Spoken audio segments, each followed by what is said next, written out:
What is up guys, this is not your idol back at it again with another video, and for today's video, i-check natin yung naging picking ng Vitality last kagabi regarding sa Game 1 pick, at saka magbibigay na rin tayo ng insights kung paano nga ba yung naging thought process ng mga teams nung ginagawa nila yung drafting na to. So without further ado, simulan na natin.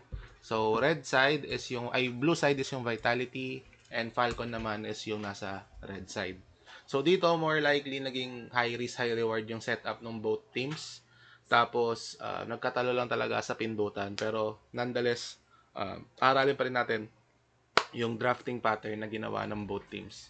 So staple ban for Vitality, they go for a Eudora Sushin Ling, which is a priority for 2 mage hero, which is alam naman natin na ginagamit ni Haji in this past few games. Tapos for Falcon, standard na hero na binaban is Freya, Marcel, Atlas, and sobrang daming hero na na-open with that in mind.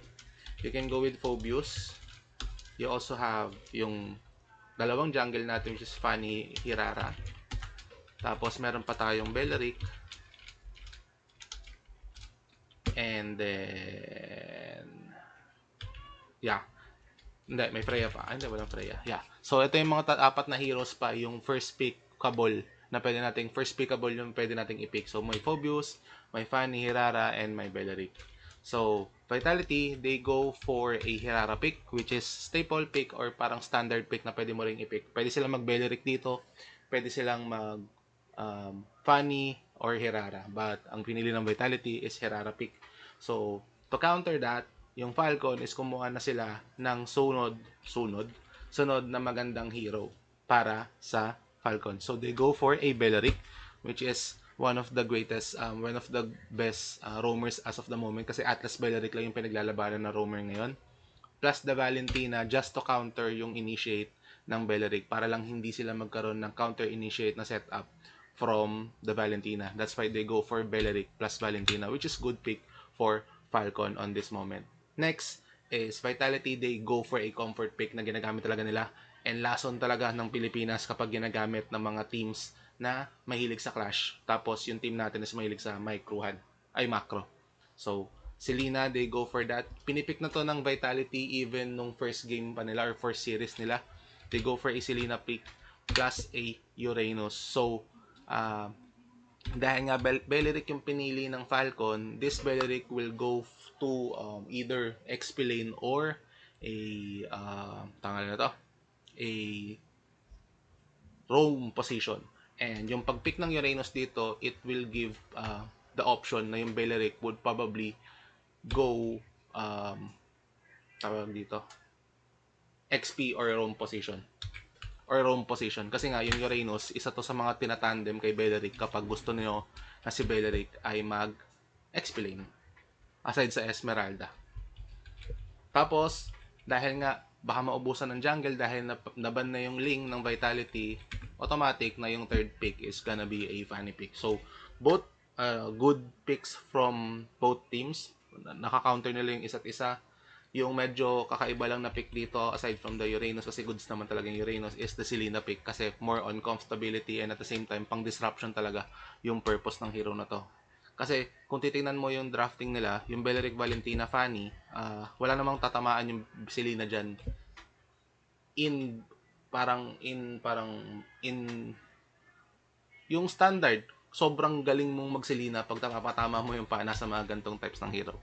So Falcon, they go for a Chu and Brody dahil ayaw nila magkaroon ng setup ng Selena Chu into the mid lane. Tapos yung Brody is dagdag na rin na ban para lang walang possible burst out na gawin yung team ng Vitality sa Falcon, kasi Valentina fan sila, so possible yung Brody. Hindi ko alam kung ba't yung carry hindi binan, pero yeah, that's sure. For Vitality, ang binan nila is gonna be the Esme, kasi nga Esme Beleric ang tandem, or Uranus Esme. Uranus Beleric. Na-pick na nila yung Uranus, wala pang XP ang Falcon, possible Beleric, pero para ma-push mo yung Beleric na either mag-XP or mag-roam, is kailangan mo pa rin iban yung Esmeralda. Tapos nagban na rin sila ng Harit just to counter out yung Marksman. So nagkaubusan ng gold lane sa part na to. So pagdating ng Falcon into the fourth pick, nag-pick na sila ng Dairut to counter out the Uranus. So, it gives Vitality an idea na yung Beleric will gonna be going sa roam position. Tapos yung Dairut will go to the XP. I'm not quite sure with the Dairut pick right here. Ito yung sinasabi kong high risk, high reward yung both teams. Falcon, they go for a Dairut XP lane. While the Vitality team, they go for a mid lane Selena position. So, yun. Tapos Vitality, they end up their draft with Badang and Melissa. Yung Badang dito is great pick na to para sa other way ng panghuli sa Fanny and sa iba pang heroes such as Dairut and Valentina. Badang na talaga yung pinaka-best choice dito. Pwede Chu, kasi kaso binan siya ng Falcon. Tapos walang Atlas, kasi Atlas Beleric lang naman yung magtatandem. Yung sunod na pwede mong gamitin dito is the Badang. Tapos ang purpose na to is to put up some walls sa mga kalaban. So, pang-disrupt talaga to. Tapos, papasok yung buong team ng Vitality after tumama ng second skill ng Badang.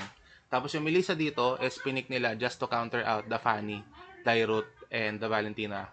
Actually, it's gonna be the Fanny and the Dairut lang yung anything na nagbibigay ng dive potential sa team ng Falcon. So, yun yung reason kung ba't nag-Melissa ang Vitality, which is a good pick para sa gold position kasi sa blue 5 na nila pinik yung Melissa. Tapos lastly is yung Falcon. It's gonna be either Kari or Claude but they go for a Claude. Guys, para lang sa data natin, valid yan kasi meron tayong drafting Excel sheet na ginagamit. Ang tune natin ngayon is under 33% ang win rate. Tapos most likely, mga Filipino teams yung gumagamit ng Claude. So, sobrang baba ng Claude the win rate ngayon. Pero tama naman tong drafting pattern na ginawa ng Vitality and Falcon. Kung hindi nyo mapapansin, madalas ngayon is tinatago na yung gold lane into R4 and R5. And blue 4, blue 5. So, bali 4th and 5th pick na. Kasi, possible ka na mag-transition into a fighter gold lane or a marksman gold lane. Depende sa team comp na gagawin mo. Tapos, safe space pa rin yung jungle assassin. And then, yeah. So, bale, both teams, meron siya lang kanya-kanyang winning condition. Winning condition ng Falcon is that just to snowball. Kasi alam naman natin na lamang sila dito with the Fanny, Valentina, Beleric, trio mid. Tapos, Dairut and Claude, kailangan lang talaga mag-set up, magtuloy-tuloy ng clash. And for the Vitality, they have to go for a counter-initiate and at the same time, hindi mapil yung Melissa tapos makatama ng pana yung Selena, which happened sa game number 1 ng Vitality versus Falcon, which leads to Vitality winning a 1 point over Falcon nung time na to. So, yeah. So, if ever na may concerns pa kayo regarding sa drafting natin, kung gusto nyo mag-review tayo ng game, sabihin nyo lang sa akin, i-comment nyo sa comment section, and gagawin natin yan agad-agad. So, without further ado, this is Not Your Idol. Peace out.